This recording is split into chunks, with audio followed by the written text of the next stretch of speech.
Welcome, and thank you for joining the fourth quarter and full year 2025 earnings conference call for Herbalife Ltd. During the company's opening remarks, all participants will be in a listen-only mode. Following the opening remarks, we will conduct a question-and-answer session. As a reminder, today's conference call is being recorded. I would now like to turn the call over to Erin Banyas, Vice President and Head of Investor Relations, to begin today's call.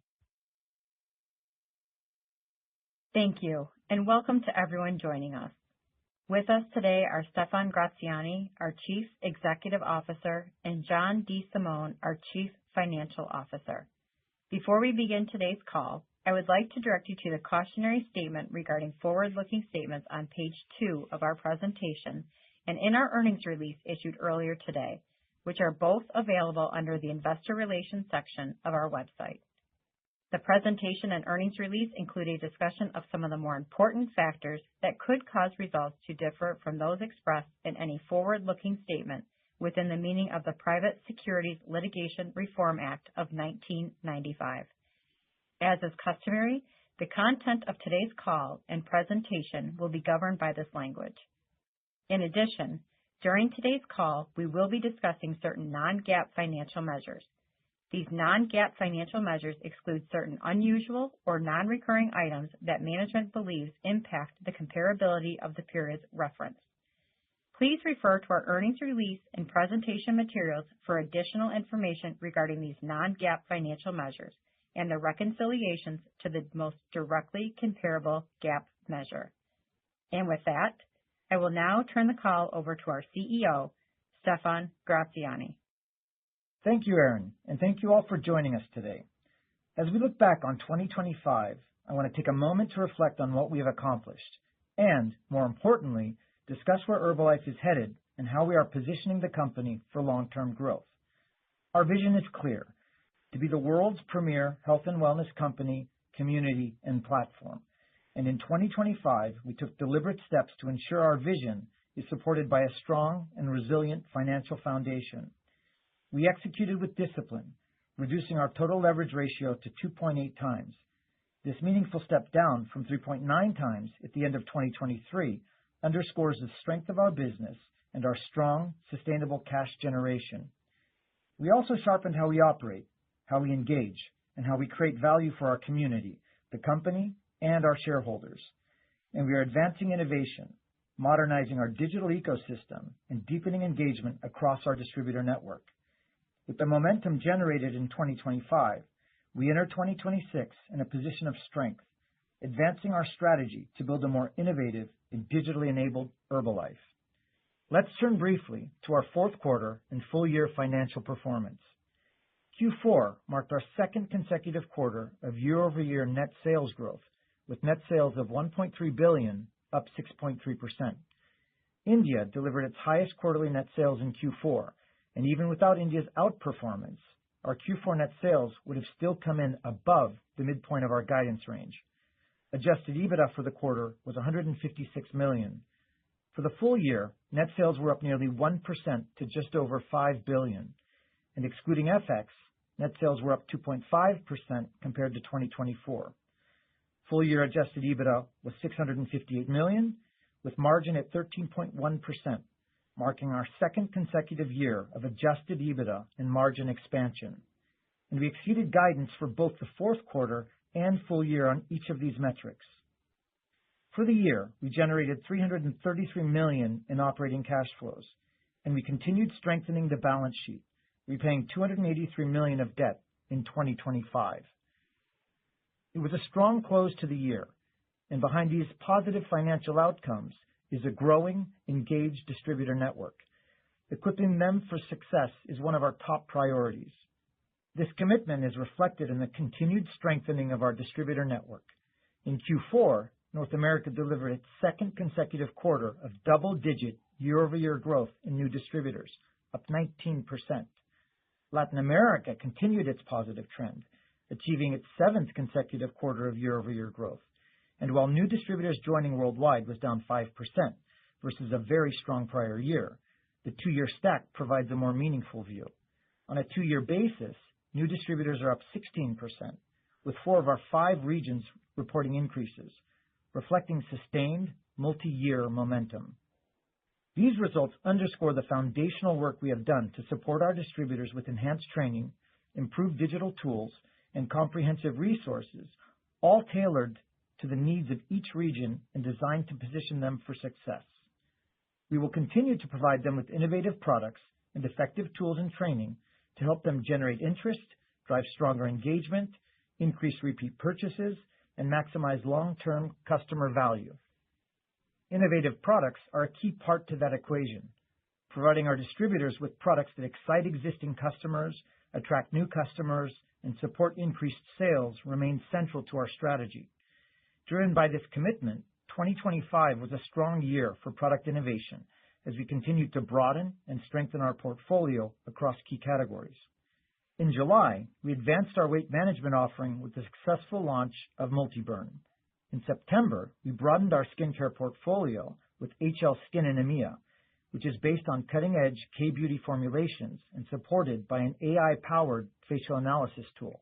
And in December, we expanded into the high-growth healthy lifespan category with LifeIO Baseline.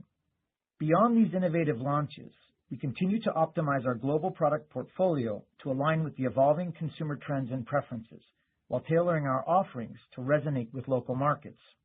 In 2026, we are building on this momentum with exciting new product launches that further modernize and expand our portfolio, supported by new digital capabilities that enhance human connection. The human connection has always been at the heart of Herbalife. As a distributor-led nutrition company, our strength lies in the one-to-one relationships our distributors build with their customers. Our distributors take the time to understand a person's individual needs and support them throughout their health and wellness journey. These fundamentals remain unchanged.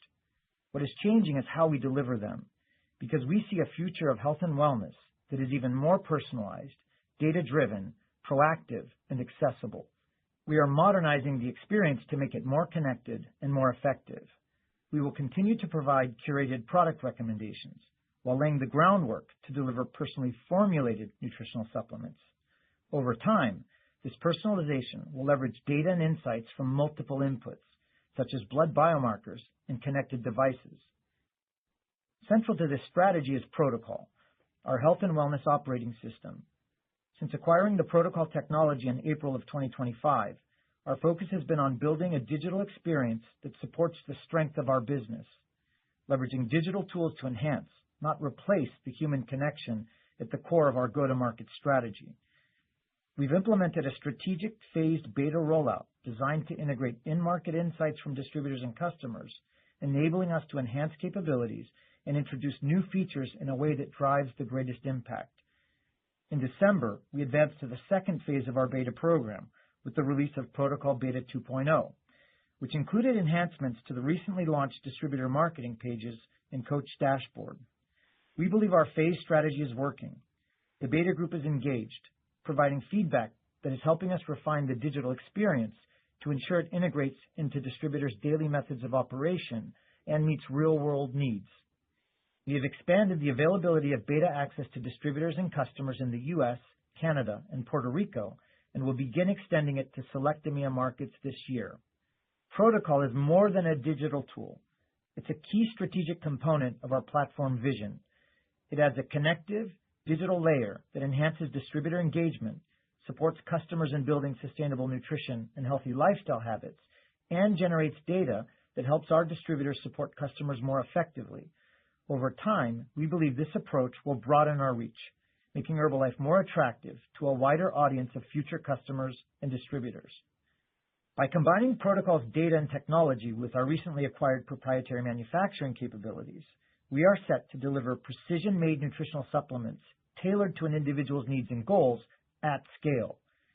U.S. distributors in the initial Protocol beta group will have first access to these personalized nutritional supplements by the end of the first half of 2026. Before I close, I want to highlight the exciting announcement we made earlier today. Global sports icon Cristiano Ronaldo has acquired a 10% equity stake in HBL Protocol Software, which is the Herbalife subsidiary that holds the Protocol technology. Cristiano invested $7.5 million, along with a commitment to provide services and sponsorship rights to protocol. It reflects Cristiano's deep personal commitment to nutrition and performance and our shared vision to scale personalized nutrition and wellness around the world, bringing together science, data, AI, innovation, and community to improve the lives of millions. We believe Cristiano's involvement will elevate the visibility of Herbalife and protocol, expanding awareness and supporting broader engagement and adoption. After 12 years as Cristiano's global nutrition partner, we are thrilled to welcome him as a strategic investor and business partner. Over the past 45 years, we have built an incredible company with a strong foundation. As the largest publicly traded direct selling company, with a global network of more than 2 million independent distributors across 95 markets and over 60,000 nutrition clubs worldwide, we are uniquely positioned to extend our leadership in global health and wellness in ways we believe no other company in the world can replicate. We will continue to build on this solid foundation while also forming strategic partnerships like the one we announced today with Cristiano Ronaldo. We will also continue to identify opportunities that bring differentiated products, services, and capabilities that are aligned with our platform vision and add value to our customers, distributors, company, and shareholders. As we move into 2026, we are carrying forward the momentum of 2025 with confidence in our strategy, our leadership team, our distributor community, and our ability to execute with discipline. Now I'll turn it over to John DeSimone for a detailed review of our results. Thank you, Stefan. Turning to our fourth quarter financial highlights on slide 8, our remarks today focus on the quarter with a summary of full-year results in the appendix. As Stefan just described, we delivered a strong finish to 2025. Net sales for the fourth quarter were $1.3 billion, with 6.3% growth versus Q4 of 2024, and exceeding the high end of our guidance of 1.5% to 5.5% year-over-year growth. Q4 marked our second consecutive quarter of growth and our strongest year-over-year increase since the second quarter of 2021. On a constant currency basis, net sales increased 5.5% year-over-year, also exceeding guidance. We have now delivered year-over-year constant currency growth in 7 of the last 9 quarters. While FX rates moved slightly against us versus our Q4 guidance assumptions, we still realized an 80 basis point tailwind. Our Q4 net sales outperformance was driven by a record quarter in India, with net sales of $250 million, up nearly 15% year-over-year and exceeding our expectations. We believe this was fueled by stronger demand following the reduction of the goods and services tax rate on the majority of our products in late September 2025. Importantly, while India outperformed our expectations, even without this upside, Q4 net sales growth would have been above midpoint of our guidance range. Adjusted EBITDA was $156 million, exceeding the high end of our guidance range of $144 to $154 million. Adjusted EBITDA margin was 12.2%, down 20 basis points year-over-year, driven primarily by FX headwinds of 100 basis points and an approximately 90 basis point headwind from employee bonus accruals, which we previously communicated as a meaningful and expected headwind, given the 2024 annual employee bonus was fully accrued by the end of Q3 of 2024, and therefore we had no bonus expense in last year's fourth quarter. These pressures were partially offset by pricing benefits. Adjusted EBITDA excludes an approximately $11 million transition charge related to the September 2025 India GST amendments, as the company no longer expects to fully utilize certain input GST credits generated before the law changed. CapEx for the fourth quarter was $19 million, at the low end of our guidance range of $18 to $28 million. Capitalized SaaS implementation costs were approximately $9 million in the quarter. Gross profit margin was 77.5% for the quarter, down 30 basis points year-over-year. Gross margin was pressured by approximately 100 basis points of FX headwinds, 30 basis points of unfavorable sales mix, and 30 basis points of input cost inflation. These were partially offset by 80 basis points of pricing benefits 10 basis points from lower outbound freight costs, and 30 basis points from other favorable cost changes. Fourth quarter net income attributable to Herbalife of $85 million includes $54 million of non-cash deferred tax benefits related to the release of valuation allowances in certain of our European subsidiaries, which were established in the fourth quarter of 2024 following changes to our corporate entity structure. Adjusted net income for the quarter was $48 million.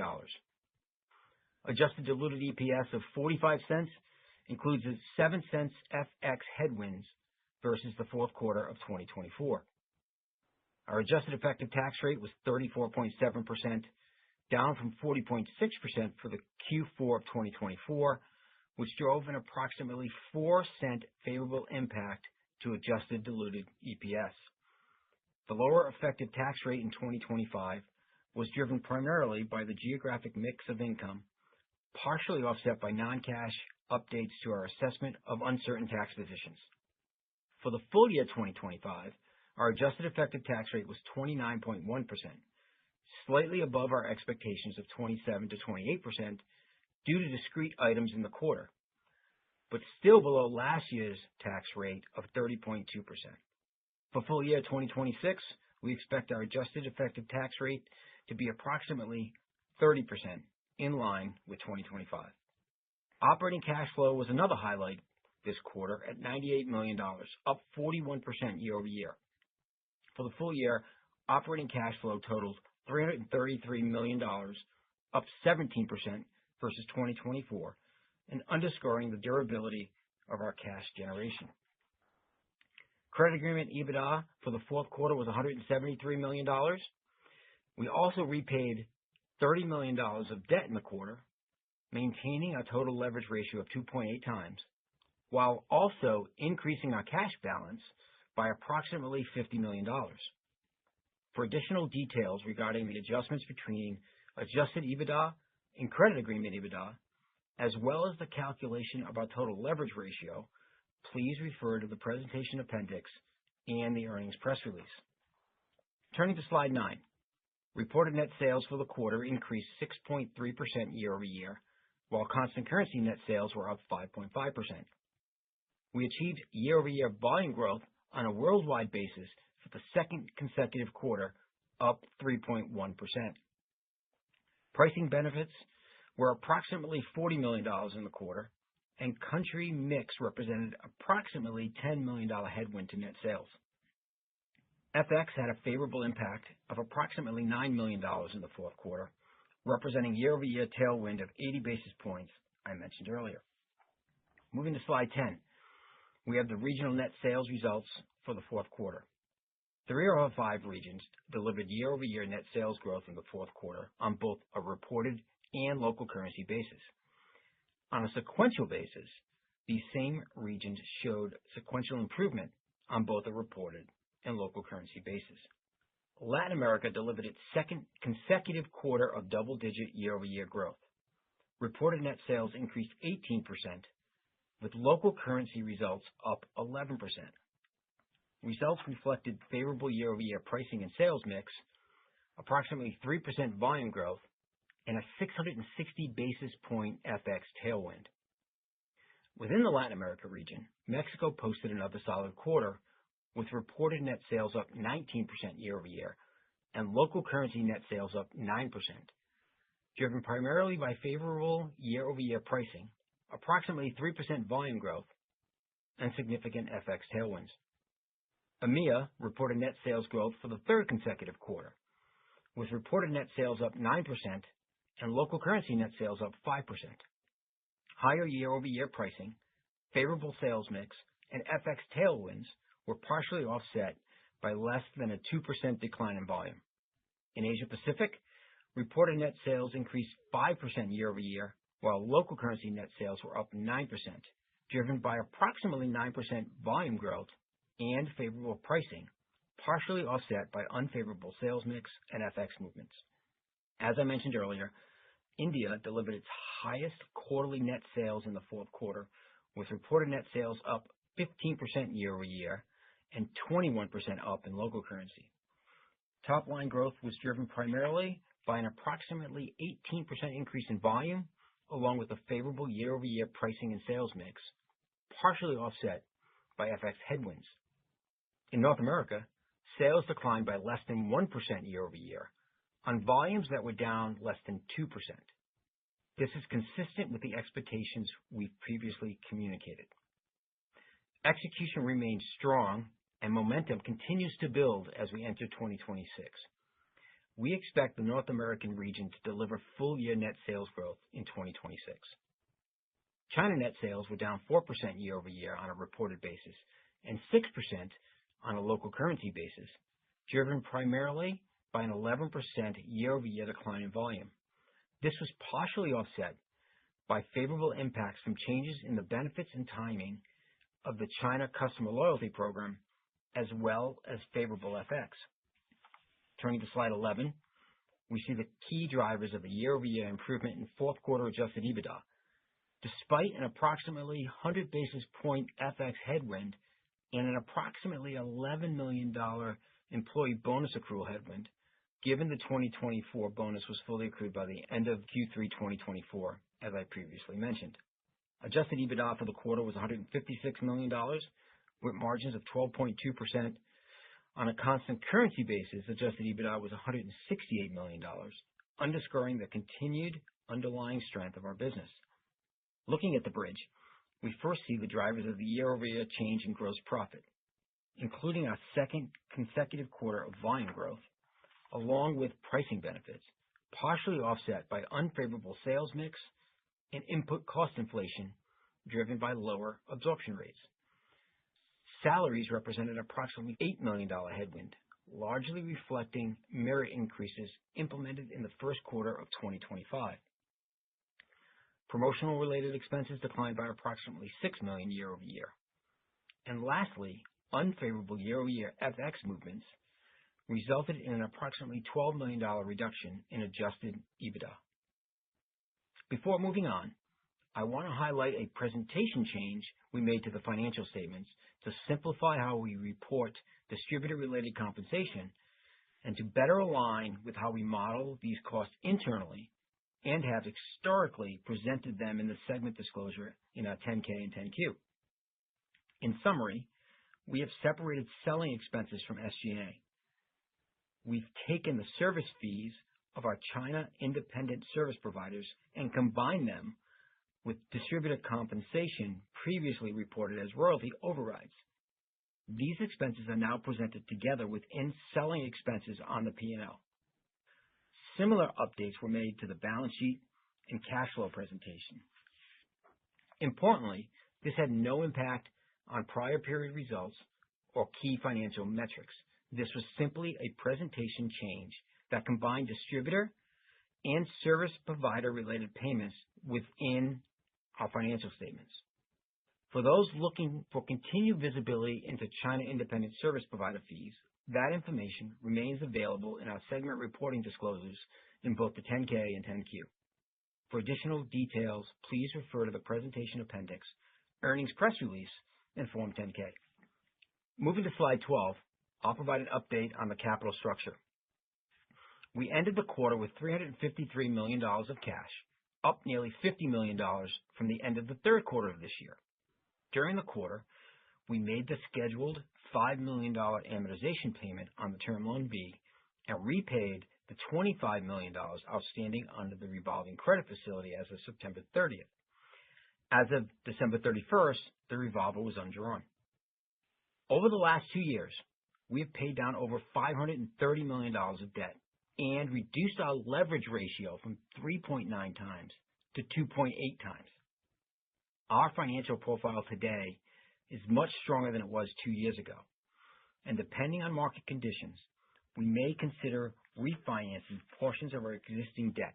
While there can be no assurances regarding timing or outcomes, a successful transaction could meaningfully lower our borrowing costs. Regardless of whether or not we pursue any capital structure initiatives, we remain committed to reducing our gross debt to $1.4 billion by the end of 2028. Turning to slide 13, I will walk through our outlook for the first quarter and full year 2026. we are continuing to provide net sales and adjusted EBITDA guidance on both a reported and constant currency basis. For guidance on a reported basis, we use the average daily exchange rates for the first 3 weeks of January 2026. For the first quarter, we expect foreign exchange to have an approximately $31 million positive impact on net sales. While currency is expected to be a meaningful benefit to the top line in the quarter, it's expected to be neutral to EBITDA for the quarter due to timing. On a reported basis, we expect first quarter net sales growth of 3% to 7% year over year, including an approximately 250 basis point tailwind from currency. On a constant currency basis, we expect net sales growth of 0.5% to 4.5% year over year. Adjusted EBITDA for the first quarter is expected to be in the range of $155 million to $175 million on both a reported and constant currency basis. Planned capital expenditures for the first quarter are expected to be $10 to $20 million. Moving to our full year guidance, for the full year, we expect reported net sales growth of 1% to 6% year over year, including approximately 100 basis point tailwind from currency. On a constant currency basis, net sales are expected to be flat to up 5% year over year. Adjusted EBITDA are expected to be in the range of $670 million to $710 million, or $665 to $705 million on a constant currency basis. With respect to tariffs, our 2026 guidance includes a preliminary estimate of the impact of tariffs enacted through yesterday, which we are currently expecting to be immaterial. For 2026, we expect capital expenditures to be in the range of $50 to $80 million. Separately, we anticipate capitalized SaaS implementation costs of $40 million to $60 million, which are incremental to CapEx. Lastly, for the full year 2026, we expect an adjusted effective tax rate to be approximately 30%. Before moving to Q&A, I want to close my opening remarks with one final comment. The financial performance of this business has transformed significantly over the past 2 years. Our sales trajectory looks much different now than it did 2 years ago, as we carry a lot of momentum into 2026. Our adjusted EBITDA margin continues to expand and has improved by 180 basis points over the 2-year period. And we've generated substantial cash over the prior 2 years, despite meaningfully higher interest costs. And we've used that cash to pay down over $530 million of debt while lowering our leverage ratio from 3.9 times to 2.8 times. And while our performance over the last 2 years has improved substantially, more importantly, we believe we have a strong foundation, both strategically and financially, to further generate shareholder value over the long term. This concludes our opening remarks. Operator, please open the call for questions. As a reminder, to ask a question, please press star 11 on your telephone and wait for your name to be announced. To withdraw your question, please press star 11 again. Please stand by while we compile the Q&A roster. Our first question comes from the line of Chasen Bender from Citi. Great, thanks. Afternoon, guys. Thanks for taking the question. Hey. So I know you guys don't traditionally give guidance by region, but I was hoping you could do a little bit of around the world and give some more color on how you're thinking about sales for the different geographic segments in 2026. I know you called out you're expecting growth in the U.S., but if you could kind of flesh out the comments for your other geographies, especially given the really strong India results and how the GST impact should kind of flow through until we lap those changes, that'd be great. Yeah, so we don't guide by region. I do want to give maybe a little bit of commentary. It'll be very high level. I will say that we're expecting net sales growth in every region, with the exception of China. China's expected more of a 2027 event, and that's about, I think, all really feel comfortable giving out. Okay. Got it. And then as it relates to protocol, obviously there's a lot of excitement building around the organization on that. I was hoping you could kind of frame your expectations in terms of the sales contribution you're expecting from that program and kind of what you've assumed in 2026 guidance. And then I guess to kind of stay in the realm of guidance, just on the EBITDA side too, you've exceeded your quarterly guidance in each of the last 8 quarters. And, if my math is right, you're only guiding to 20 to 30 bits of margin expansion in 26, which seems like you've built in a lot of flexibility there. So I'm just curious to understand kind of what your assumptions are and what's driving, that degree of expansion. So, Chase, that's a lot of questions. So let me see if I can hit them all. Yeah, Right? No, that's okay. It's great. On the protocol side, there's very little from a top line built in at this point. There's a lot more upside from protocol than risk. We're in beta phase right now. We launched commercially in the U.S. in July, and it'll be a build from there, of course. So we haven't built a ton in. We have a few other beta tests we'll launch this year in some other markets, but again, the beta doesn't drive a ton of volume. It's more of a acclimation process and a build. So again, more upside than downside risk there. On SG&A, there's one complexity, which is it's GST in India. So one of the drivers of sales in India is the government lowered its GST rate, which is a goods and services tax. So think of it as a sales tax, from 18% to 5% on a lot of our products. That's a big price decrease for consumers, and it's been very beneficial. However, on services, which is what our distributors provide to us and what we pay to them, and on all our intercompany services, that rate did not get lowered. It's still 18%. We used to be able to offset those, the input and the output credits, and now we don't. So one of the things that's happening next year with GST is there's a net about $16 million incremental cost between G&A and member comp. The net is $16 million on negative impact on the bottom line. So our margins ex GST would be about 30 basis points higher than what you're seeing in guidance. So I know guidance, by the way, we're getting margin enhancement and improvement next year anyway. I think that's an important point, but there's also a slight drag on the percentage from the GST in India. However, the GST in India is great for our business because it's driving a lot more volume. Got it. That's helpful, caller. Thank you for indulging my multi-part question that I tried to sneak it into 2 total questions. Thanks, guys. Thanks, Jason.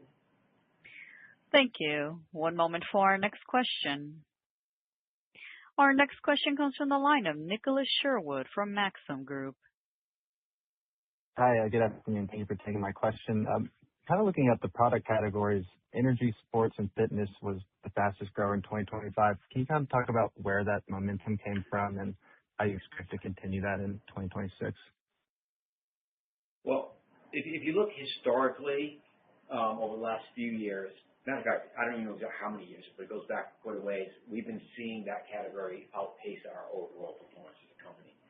So you see a slight decrease in the percent of our sales coming from weight management and a slight increase coming from targeted nutrition and from sports. And it comes from a various number of regions. But I also think we launched sports in India, had some growth this year in the sports products. I don't have a breakdown by market for each one of those categories, but that's just a general picture of what's happening in the business. There was also a little bit of an uplift with nutrition clubs with Lift Off, which is a very popular product that specifically was designed in the H24 product brand. So that's helped a little bit of the growth there as well. Okay, thank you. Kind of talking about nutrition clubs, I noticed in the 10K there's wording about doing training in Europe, Middle East, and Africa on nutrition clubs for the distributors there. Can you kind of go into any more detail on sort of expanding that nutrition club infrastructure in that market or other markets? Yeah, Nick, I think you're referring to the breakfast budget clubs, which is a particular model that has started in the UK, which there's a lot of interest in.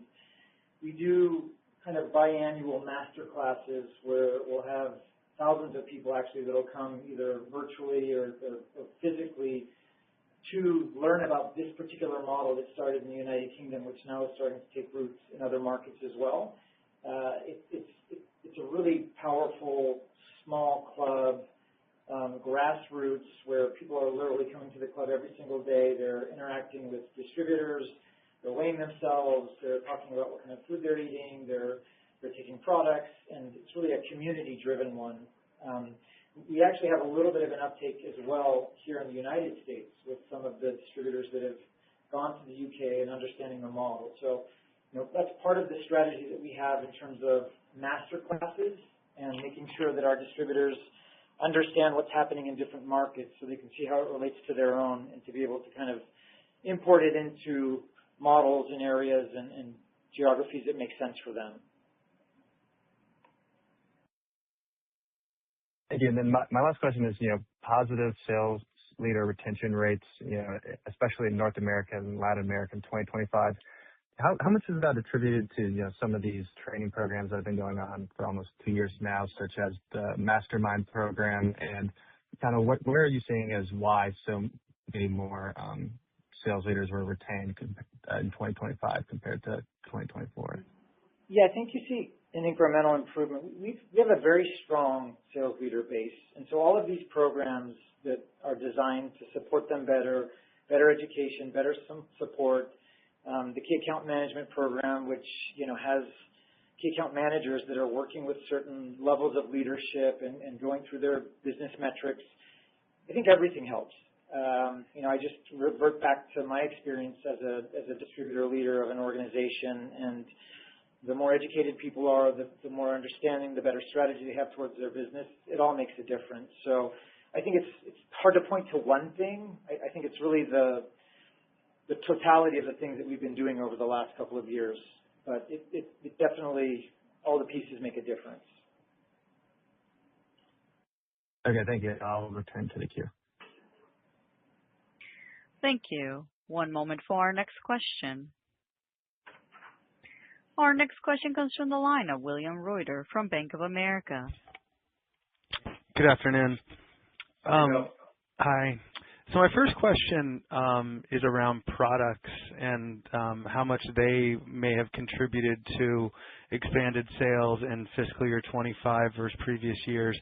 Was there an increase in that percentage of what you offer that was part of the contribution? Well, Bill, just to talk to kind of North America, we had a very successful launch of Multi-Burn that was launched at Extravaganza just prior to Extravaganza, which really helped us to have the performance that we had in Q3. Overall, I think we're doing a good job. In EMEA, we had the launch of the skin, which really HL Skin, which was again a successful launch. And I think we have been launching successfully products, probably the most that's ever happened in the history of the company. It's 2 very successful launches. So, we continue. I think there's learnings that are taking place, and as we roll out more products, we're just getting more effective at how we're rolling out product lines and products. Got it. And then just secondarily for me, you have been increasing your number of distributor events over the last 2 years, really. What is your expectation for fiscal year 26 in terms of, are you going to be doing more events? Are you going to be doing fewer, larger events? And what the total spending on those may be on a year-over-year basis? Yeah, I'll let JD hit the total spend. Overall, we really go by the markets and regions. India had increased to more extravaganzas, which are the big one based on the needs. Asia Pacific last year went to 2 extravaganzas instead of 1. So it really depends. I think overall we try to stay in line with what the spending is based on the region. But I would say in general we try to do more events, more attendance. We've been tracking increases on an annual basis. Obviously coming out of COVID where we didn't have events, there's been a ramp up. But I'll refer to JD on the cost overall. Yeah, there's multiple lines we look at when we think of supporting our distributors, and events is just one of those lines. And event costs are expected to go up next year. A little more than sales is going to go up, but we're funding it both from the sales and from some other lines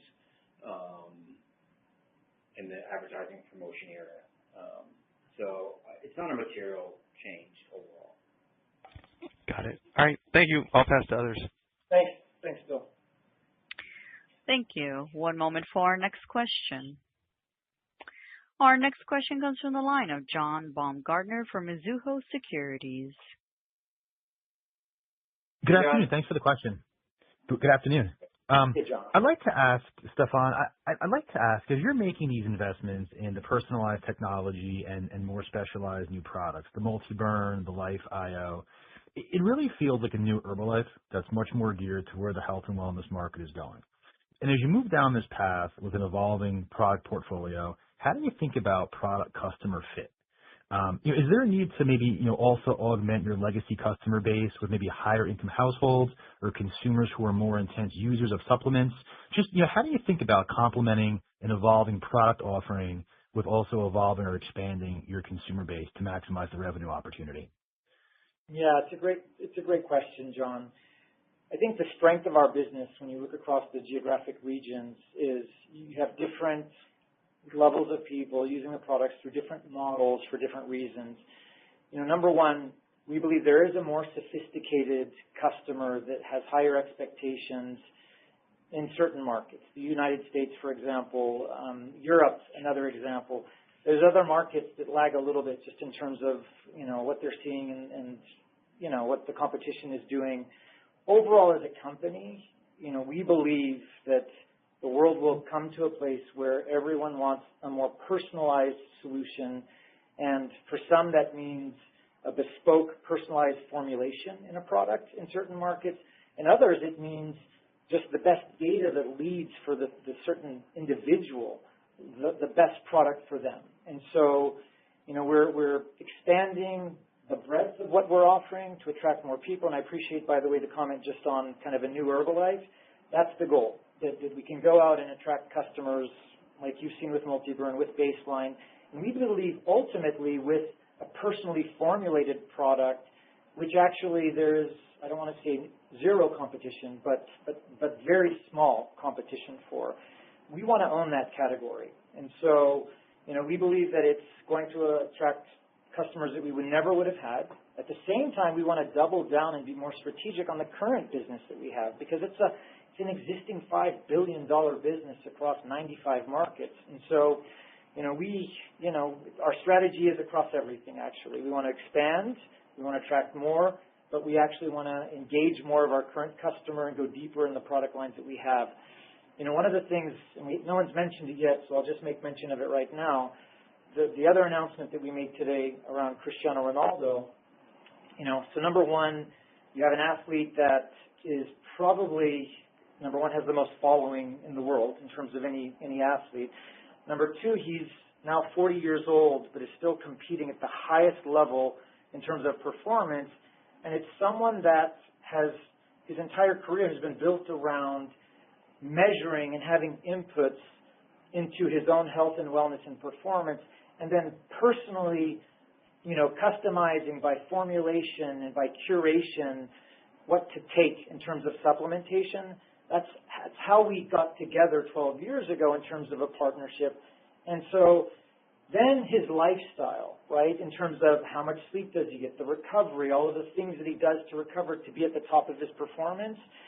This is the philosophy around protocol. This is where the company we are going, and this is why we have this alignment and this partnership, because we believe the future of health and wellness, and this is what protocol and Herbalife is really about, is data in, and the more data and the precise data that you have that leads to your health and wellness and where you are and your goals, with the output of what your precise nutrition should be, which is where personally formulated comes in and curation comes in, then the lifestyle aspect of it, which is making sure that everything else you're doing besides your data in and what you're taking, you're doing the best that you can for your lifestyle, because that's where real long-term change comes and results come. And then we believe with our community, which is our superpower, the 2 million distributors, that they are in the best place to do what they've been doing for 45 years, which is help people get the best results possible. So, again, I know it was a question around the products. It was probably a little bit more than you asked for, but we will go broader.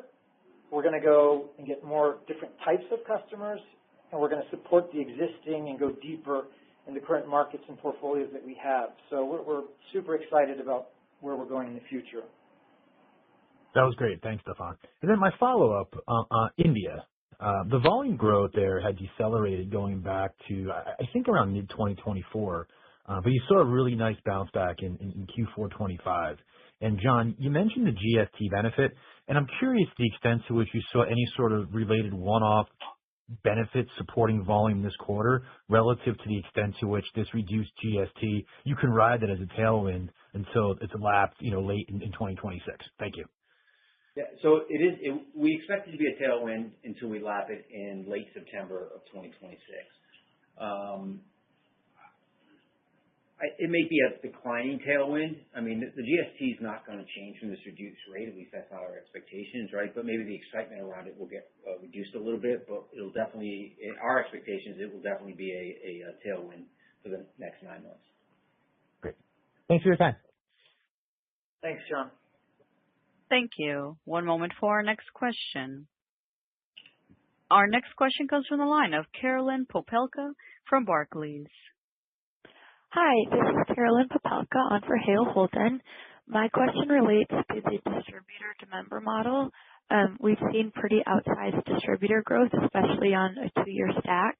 So I was wondering if you could expand on the relationship between distributor growth and members growth. I think intuitively, with the current market, you might think more people want to be distributors looking for extra income. But on the other side, people might have less discretionary income for health and wellness. So is there a mismatch there? Hey, Carolyn, thanks for the question. I think I just want to make sure, but you're talking about preferred members, I think, which is more the customer type that you're talking about? Yes. Okay, good. Yeah. Well, look, it's both, right? The opportunity that people are looking for to have a financial opportunity, I think we're all clear that remains and will continue to remain something that there's a large attraction and interest and need for. At the same time, you said it, health and wellness and people taking care of themselves and, reaching their goals and what's important to them is also a major factor. The one thing that you might see just in terms of the distributor recruiting numbers versus the preferred member numbers is that we did launch 2 years ago something that we called Herbalife Premier League, which put a bit of a focus on distributor recruiting. And when we did that, there was a little bit of a focus on distributors more than preferred customers. For the first year that we ran the program, it ended up having more of a focus on the distributors. We made an adjustment in 2025 to actually account for preferred customers because a lot of markets in their models and flows, they really kind of led with preferred customers. So I think as you see those numbers that, there might be some level of fluctuation. All in all, it really depends on the distributor models. We could have more preferred customers. So, for example, preferred customers in India, it drives a lot of growth for us. It's not direct distributor recruiting that drives because it's really attuned to their model and the way that they actually build the business there. So I would say both remain highly interested and attractive, and our distributors are focused on both. Okay, thank you. Thank you. One moment for our next question. Our next question comes from the line of Doug Lane from Water Tower Research. Yes, hi, good afternoon, everybody. I just want to follow up on the protocol here. You made these small IP acquisitions last year, and I don't remember Herbalife making a lot of acquisitions in the past. And now you have Ronaldo with an equity partnership in one of your parts of your business. I don't remember you doing a lot of equity partnerships in the past. So is this just one-off opportunistic, or is this part of a new strategy going forward? Hey, Doug, this is John. I think most of that question is going to go to Stefan, but let me see if I can set it up financially anyway for this audience. Our superpower, our strength is our distribution reach, right? We're in 95 countries, tens of thousands of communities, great reach into the consumer base around the world. We are interested from an acquisition standpoint in companies that are relatively small, that have great content, that don't have that distribution. And so we can buy the content and leverage that strength of ours. And for investors, what I think is important to understand is it augments the core business. It's not instead of. Second is it's not a huge use of cash. We're still looking to do small acquisitions, but still get our total debt down to $1.4 billion by the end of 2028. And that content can be technology content, it can be product content. In addition, of course, if we can partner with somebody that can help expand our business in a way that makes economic sense, we'll look to do that too. So it all has to fit our vision. And so I'm going to pass it to Stefan. He can maybe talk more a little bit about the vision and how things fit. Yeah, Doug, thanks for the question. I think it comes down to when you think about the four things that we've done historically for 45 years, it's been the what to measure, right? The inputs for health and wellness. By the way, I'll just kind of my experience. When I came in 1991, we were primarily weight loss. If I had a customer, the question would be, how much do you want to lose? And the measurements would be, how much did you weigh this morning? And then let me take a tape measure, and let's measure your hips, your waist, your thighs, your arms. And let's start with those measurements, and then let's track. So we've always been measuring. It's just today in the world of health and wellness, what people measure has grown exponentially. And so we believe that there's a lot of value in what people are looking at that are insights into their health and their wellness. So in terms of acquisitions and partnerships and things, building on what John mentioned, in the what to measure space, there could be some interesting opportunities. That's all I'll say in that area. On the what to take space, because for 45 years we've been telling people what to take, which is our Herbalife products, right? We believe also that in that space, if there are opportunities of products that we believe are beneficial or technologies like personally formulation of product technologies, these could be things that could be interesting because like John said, it aligns with our platform. On the what to do space, it's the same thing, right? So telling someone, and I used to sit down with the customer and write on a piece of paper, this is how you're going to take 2 shakes a day, 3 times your tablets, have 1 normal meal, here's some protein intakes that you should have. We don't do things on paper anymore. It all happens through a digital layer. So when you think of protocol and you think of actually helping people know what to do, and by the way, where their measurements are going to come into, and then telling them what to take or personally formulating something for them, you need a digital application layer. And so not just to be able to tell them what to do, but to help them do it, like a reminder, are you drinking enough water? Are you taking in enough protein? Are you eating within the eating window? So those 4 buckets, the what to measure, the what to take, the what to do and support in doing it, and then the who to do it with, which is the distributor, that we want to connect closer to their customers and so that they can support their customers better to create more value for the customers and gain more value. A longer customer, someone that refers more, someone that buys more and longer. And ultimately someone that says, I love what you do, I love what you're about, and I want to be a part of this, and I want to help other people. So acquisitions, as we look at this, it's really about what really fits in our platform vision. And in terms of partnerships, this is what Cristiano Ronaldo, this is why we are partners. This is why he's invested, because he believes in this vision. The one thing that I will say, this is not a diversification of business for us. We don't make these acquisitions because we think that our direct sales model, we need to diversify and move into other channels. This is an acquisition strategy to support our superpower, which are the 2 million distributors in 95 markets, that the business that we have today is because of them. And our whole goal is to give them more interested products, opportunities to talk to people, bring more people into their business, their ecosystem, our ecosystem, and deliver more value. And so, I think John said it, small products and services, capabilities that can deliver more value to our vision and to our platform and to our distributors and to our customers. That's really how we're looking at this. Oh, that makes sense. Thanks, Stefan. Appreciate it. Thanks for the question. Thank you. At this time, I would now like to turn the conference back over to Stefan Graziani for closing remarks. Well, thank you, everyone. I'm going to keep this brief, but I think we can say that we've returned to growth. We delivered growth in Q3, Q4, and for the full year of 2025. We're guiding growth in Q1 and for the full year of 2026. I think the performance is reflected in the team that's really disciplined. We're being fiscally responsible.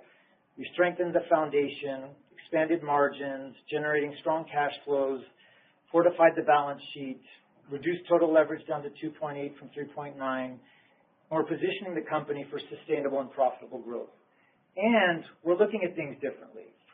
Number one, we understand that our superpower is our distributors and this base and this foundation that was built over 45 years. So now, as we announced today, a partnership with Cristiano Ronaldo, which is going to give Herbalife protocol and what we can deliver to the world more visibility than ever before. We recently made some acquisitions that we believe are giving us an expansion and will give us the possibility of leading in terms of where we believe nutrition is going for the future. And we're focused. We have not, and by the way, this is not a departure from who we are. The results that we have today is really about what we've been doing for the last 2 years. It's the culmination of so many things that we've implemented.